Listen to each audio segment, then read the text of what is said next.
Hello मेरे प्यारे दोस्तों, कैसे हो आप सभी। आई होप बहुत बढ़िया होंगे और पढ़ाई लिखाई अच्छे से कर रहे होंगे। तो स्वागत है आपका इस वीडियो में, जिसमें हम लोग विज्ञान के जो मोस्ट इंपॉर्टेंट क्वेश्चन है एमसीक्यू वो करने वाले हैं, जो आपके अक्टूबर मंथली एग्जाम में डायरेक्ट पूछे जाएंगे।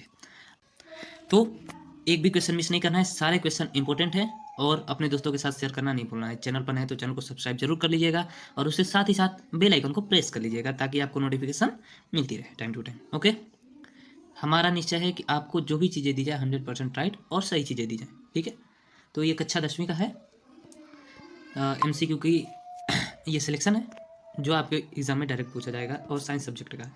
चलिए तो फटाफट से स्टार्ट करेंगे। फर्स्ट क्वेश्चन एंड सेकंड आपकी स्क्रीन पर है।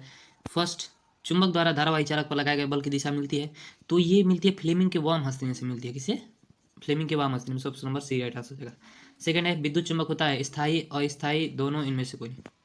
विद्युत चुंबक कहने का मतलब कि जब विद्युत धारा प्रवाहित होती है तो उससे जो चुंबक विद्युत धारा प्रवाहित करके जो चुंबकीय क्षेत्र उत्पन्न किया जाता है उसे कहते हैं। ठीक है, अब बताओ, जब तक विद्युत धारा प्रवाहित होगी तब तक तो वो चुंबक है, अदरवाइज उसका चुंबकीय गुण खत्म हो जाएगा, यानी कि अस्थायी चुंबक हो जाएगा। Option number B right answer हो जाएगा। ठीक है, चलो इसी तरफ एकदम दबा के सब्सक्राइब कर लीजिए, ठीक है, चैनल को। और चलिए नेक्स्ट क्वेश्चन करते हैं। थर्ड नंबर क्वेश्चन है, निम्नलिखित में कौन पर्यावरण मित्र कहलाते हैं? बाजार जाते समय सामान के लिए कपड़ा का थैला ले जाना, कार्य समाप्त हो जाने पर लाइट तथा पंखे स्विच बंद करना, माँ द्वारा स्कूटर से विद्यालय छोड़ने के बजाय तुम्हारा विद्यालय तक पैदल जाना, उपरोक्त सभी। ठीक है, तो देखो सारे अच्छे काम हैं। ठीक है, ऐसा ही आपको करना चाहिए। ओके, फर्स्ट वाले में क्या है, कपड़े का थैला ले जाएंगे, प्लास्टिक का जरूरत नहीं पड़ेगा। सही है भाई। कार्य समाप्त हो जाने पर लाइट और पंखा कहीं लिए चालू करना है, बिजली की खपत होगी, तो ये भी बच रहा है। ठीक है, बिजली कैसे बनती है? पानी और हवा, और अभी सौर ऊर्जा से बनती है। ठीक है, तो ये भी सही है। सी, माँ द्वारा स्कूटर, अब देखो स्कूटर चलेगा तो धुआं होगा, प्रदूषण होगा, अब उसे हॉर्न उसका ध्वनि प्रदूषण होगा। तो ये सारी अच्छी चीज़ें, तो उपरोक्त सभी option number D right answer हो जाएगा। ऐसे भी क्वेश्चन आपके एग्जाम में आते हैं जो डायरेक्ट आपको आपकी समझ के ऊपर निर्भर करता है। ठीक है, 4 नंबर क्वेश्चन है बाबू, निम्नलिखित में कौन जैव अनिम्नीकरणीय पदार्थ है? जैव पदार्थ है लेकिन अनिम्नीकरणीय है। ठीक है, बताओ, कागज, डीडीटी, वाइट मल, इनमें से कोई नहीं। तो फोर्थ नंबर ऑप्शन का राइट आंसर हो जाएगा बाबू डीडीटी। ठीक है, option number B right answer हो जाएगा। पांचवा है, ओजोन परत पाई जाती है कहाँ? तो ओजोन परत बाबू बहुत अच्छा क्वेश्चन है, ये बार बार पूछ लिया जाता है। तो ये स्ट्रेटोस्फीयर में पाई जाती है। ठीक है, option number A right answer हो जाएगा। चलो नेक्स्ट क्वेश्चन बाबू, चैनल पर नए, चैनल को सब्सक्राइब जरूर कर लीजिएगा, ताकि आपको नोटिफिकेशन मिलती रहे, आप इस चीज़ से वंचित न रहें। ठीक है, और हमारे चैनल पर पीवाईक्यू की सीरीज चल रही है, जिसमें हर एक चैप्टर वाइज पीवाईक्यूज कराए जा रहे हैं। उसमें से ही आपको क्वेश्चन डायरेक्ट आपको बोर्ड एग्जाम में देखने को मिलेंगे, और कहीं कुछ भी करने की जरूरत आपको नहीं पड़ेगी। ठीक है, चलिए तो 6 नंबर क्वेश्चन आपका है, एसी मोटर की कुंडली के दोनों सिरों पर होते हैं। जो एसी मोटर है, जिसमें एसी धारा प्रवाहित की जाती है, उसके कुंडली के दोनों सिरों पर होते हैं पूर्ण वलय, अर्ध वलय, ए तथा बी दोनों आयताकार रचना। तो 6 वाले का होता है पूर्ण वलय। ठीक है, एसी में पूर्ण वलय होता है। Option number A right answer हो जाएगा। ठीक, सातवां है, डीसी की मोटर कुंडली के दोनों सिरों पर होते हैं, तो एक में पूर्ण वलय है तो दूसरे में अर्ध वलय होगा। Option number B right answer हो जाएगा, सिंपल सी बात है। आठवां, चुंबकीय क्षेत्र का मात्रक होता है। देखो न्यूटन किसना का होता है? फोर्स का। एम्पियर कितना किसका होता है? धारा का। मीटर कितना किसका होता है? लेंथ का। और टेस्ला होता है चुंबकीय क्षेत्र। चुंबकीय क्षेत्र को बी से दर्शाते हैं। ठीक है, चलो बहुत अच्छे बाबू, बहुत अच्छे। नेक्स्ट क्वेश्चन पर चलते हैं, एकदम मन लगाकर पढ़ाई करना है बाबू। ठीक है, 9वां नंबर क्वेश्चन है बाबू, विद्युत धारा उत्पन्न करने की युक्ति क्या कहते हैं? तो जो विद्युत धारा उत्पन्न कौन करता है? जनित्र। ठीक है, option number A right answer हो जाएगा। ए मीटर विद्युत धारा करता है, मीटर करता है, गैलोमीटर, ये तीनों नहीं होगा, तो जनित्र ऑप्शन आपका राइट आंसर हो जाएगा। 10वां क्वेश्चन है, विद्युत धारा के तापीय प्रभाव का उपयोग किसमें नहीं होता है बाबू? विद्युत पंखा में, विद्युत हीटर में, विद्युत इस्त्री में, विद्युत बल्ब में। यानी कि विद्युत धारा से जो ताप उत्पन्न होता है उसका प्रयोग ना हो।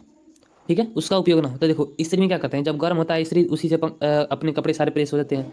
जब ब्याह शादी में जाना होता है तो एकदम अच्छे से एकदम प्रेस व्रेस करके जाते हैं। ठीक है, वहाँ पर पहचाने या कोई ना पहचाने, जाते जरूर है एकदम अच्छे से तैयार होकर। 4 लोग देखने वाले भी होते हैं भाई। विद्युत हीटर में, हाँ भाई, हीटर में खाना भी पकता है बहुत लोगों के घर। ठीक है, विद्युत बल्ब में, हाँ कभी कभी आपने घर पर सुखाया कि नहीं कभी कपड़ा, ये बताइए। घर पर क्या होता है ना कि ठंडी के दिन में जब वो मशीन में से, अगर मशीन से आप साफ करें तो मशीन से कपड़ा निकाल के बल्ब के सामने, वो लाल वाला जो बल्ब होता है उसके सामने रख दिया जाता है, ताकि वो उसके प्रभाव, मतलब कि जो हीट उत्पन्न हो रही है उससे सूख जाए कपड़ा। ठीक है, ऐसा होता भी है, उसका प्रभाव पड़ता भी है। ठीक है, तो विद्युत पंखा में नहीं होता भाई, वो तो ठंडा करता है ना, हवा देता है। ठीक है, option number A right answer हो जाएगा। 11 नंबर क्वेश्चन है, तो विद्युत आवेश के प्रवाह को क्या कहते हैं? आवेश के प्रवाह को विद्युत धारा कहते हैं। Option number A right answer हो जाएगा। डायरेक्ट क्वेश्चन है वो, एकदम टेंशन नहीं ले लेता है, एकदम मजा आ जाएगा आपको। ठीक है, 14, मेंडलीव ने तत्वों को निम्नलिखित में किसके बढ़ते हुए क्रम में वर्गीकृत किया है? तो मेंडलीव ने जो अपनी आवाज सारणी बनाई है, उसमें बाबू परमाणु द्रव्यमान और इसके बढ़ते हुए क्रम में सजाया है, ठीक है। Okay, got it. चलो 15, आवर्त सारणी के किस वर्ग में ऊपर से नीचे आने पर तत्व की धातुई गुण, ऊपर से नीचे आओगे किसी भी वर्ग में तो धातुई गुण बढ़ेगा कि घटेगा, ये आपको बताना है। तो बढ़ता है, ठीक है।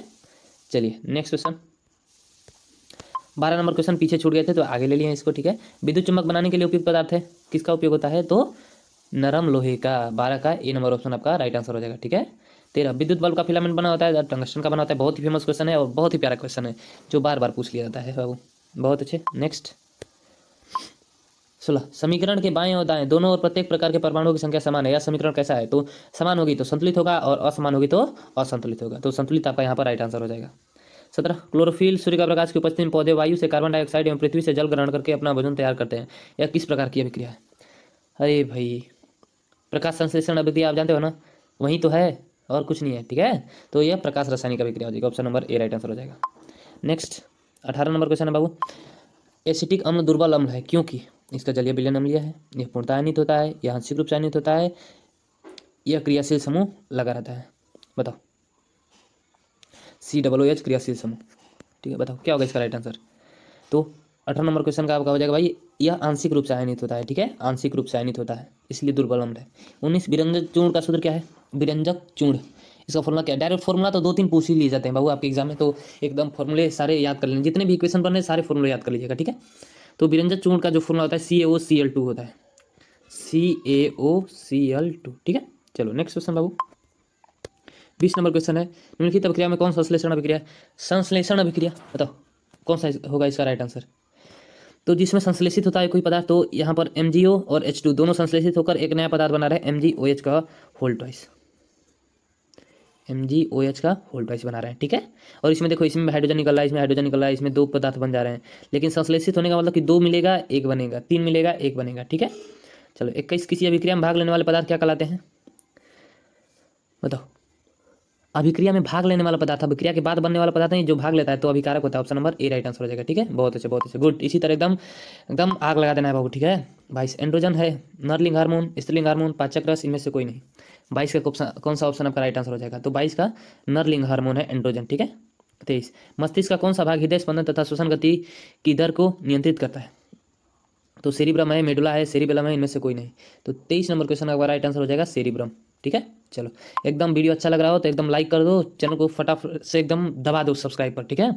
24, भ्रूण का विकास होता है, भ्रूण का विकास कहाँ होता है? तो भ्रूण का जो विकास होता है वो गर्भाशय में होता है, ठीक है। अरे कहाँ बच्चा पलता है, बड़ा कहाँ होता है, छोटे पहले छोटा सा पहले सारी प्रक्रिया होती है, फिर छोटा 1 महीना 2 महीना 4 महीना 9 महीने का बच्चा होता है तो बाहर आता है, तो गर्भाशय में। 25, निम्नलिखित में कौन लैंगिक जनन संचारित रोग है? जनन से संचारित जो रोग है वो कौन सा है, ठीक है। तो सिफिलिस, गोनेरिया, एड्स, ये तीनों है, ठीक है, जो जनन से संचारित होता है, option number D right answer हो जाएगा, ठीक है, इनमें से सभी। नेक्स्ट क्वेश्चन 26 नंबर, मनुष्य के सूंघने की क्षमता आयतन लगभग कितना होता है? बताओ, ठीक है। तो इसका क्या होगा राइट आंसर? 1650 ml। 27 है, पराग नलिका की बीजांड में होने वाली गति प्रदर्शित करती है, पराग नलिका की बीजांड में, फूलों की बात हो रही है, पराग नलिका की बीजांड में होने वाली गति प्रदर्शित करती है, प्रकाश अनुवर्तन, गुरुत्वानुवर्तन, रासायनिक अनुवर्तन, इनमें से कोई नहीं। किसके अनुसार वो वृद्धि करता है? बताओ किसकी ओर जाता है वो? तो ये रासायनिक अनुवर्तन होता है, ठीक है, option number C right answer हो जाएगा। चलो नेक्स्ट 28, हृदय के वेश्मों का शीतलन कहलाता है, तो इस ये क्या होता है? डायस्टोल होता है, ठीक है। हृदय के वेश्मों का शीतलन क्या होता है? डायस्टोल होता है। जब आप बीपी मपवाते हो ना, बीपी, तो उसमें एक होता है डायस्टोलिक बीपी और एक सिस्टोलिक बीपी, ठीक है। तो ये शीतलन को डायस्टोलिक और शीतलन से हटेगा तो सिस्टोलिक बीपी हो जाएगा, ठीक है, ऑप्शन नंबर इसका तो बी राइट आंसर हो जाएगा, ठीक है। नेक्स्ट, एक तत्व की परमाणु संख्या 16 है, आवर्त सारणी में इस तत्व की वर्ग संख्या क्या है? तो जिसको परमाणु संख्या, अब जो भी थोड़ा सा भी पढ़ा होगा आवर्त सारणी को वो बता देगा। पहले में कितने होते हैं? पहला दूसरा, ठीक है, ये डायरेक्ट होता है लास्ट वाले वर्ग में, ठीक है। 18 वर्ग होते हैं, तो 16 वाला 2 तो ऊपर चले आए, बचा कितना? अभी फिर 2 यहाँ पर आएंगे, 2 2 4, 4 और 6 10, 10 और 2 12, और 12 4 16, ठीक है।